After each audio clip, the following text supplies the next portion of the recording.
the Worms war begin? Well, Worms initially started as a one-man project. It was conceived by a chap called Andy Davidson. It was a game that he wrote as a multiplayer title, something that he and his friends could enjoy. He actually wrote it while he was still doing his maths A-level at school. I think it was a bit of an ambition or a dream for Andy that one day the game might get published, so he took it to a trade show in the UK. Team 17 stumbled upon it and signed both Andy and the game up. It came in-house, it was developed, it came out first on the Amiga, it was launched in 1995.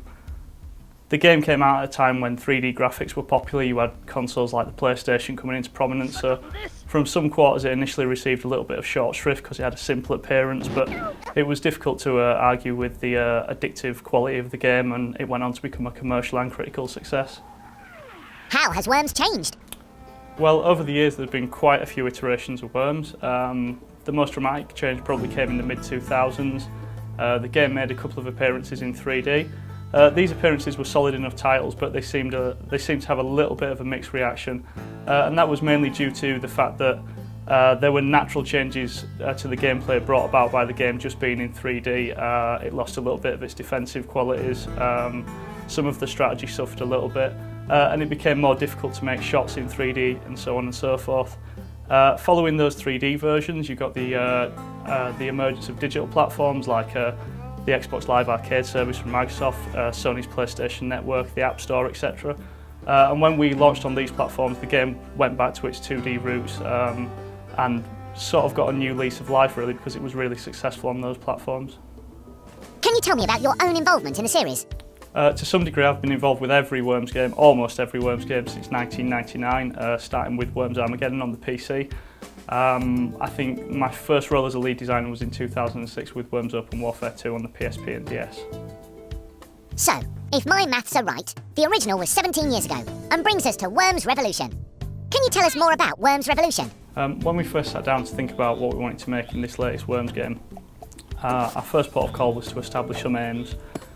We were very conscious of the history of the brand, where it came from, the number of games that we'd made before that, and kind of, I suppose, to a degree, we wanted people to take notice of this game. We wanted a version of Worms that was essentially a game that could compete with the other high-quality products on those same spaces into which we'd be releasing.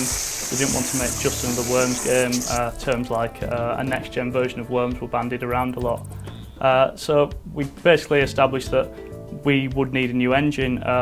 We wanted the 2D gameplay that the series is known for, and we needed some new features that would evolve the brand in meaningful ways. And the result was really a completely new engine. We didn't want to use the 2D engine that we'd used in the past because we felt that that might limit what we were able to do. And we were also worried that it also might end up looking similar to those previous games, which wasn't what we wanted, basically. And how does Worms Revolution fit into the series? Well, creating the game from the ground up, one of the things that we need to consider is that none of the things from the old games are ported across, none of that stuff comes across for free. While we're trying to make something contemporary, at the same time it needs to be recognisable, it needs to feel it needs to play like Worms. That's very important to us.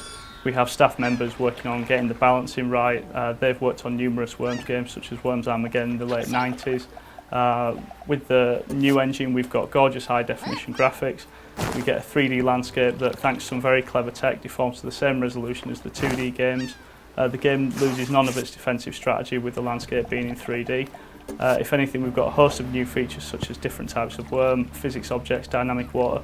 These increase the game's strategy. You get situations in multiplayer games that just flat out can't happen, don't happen in the previous games. Each of these new features as well also allows us to bring something new to the single player experience. We can employ these to make more interesting missions, more interesting puzzles. At the end of the day, I hope the end user feels that we've made something that's recognisably Worms but has a unique freshness to it.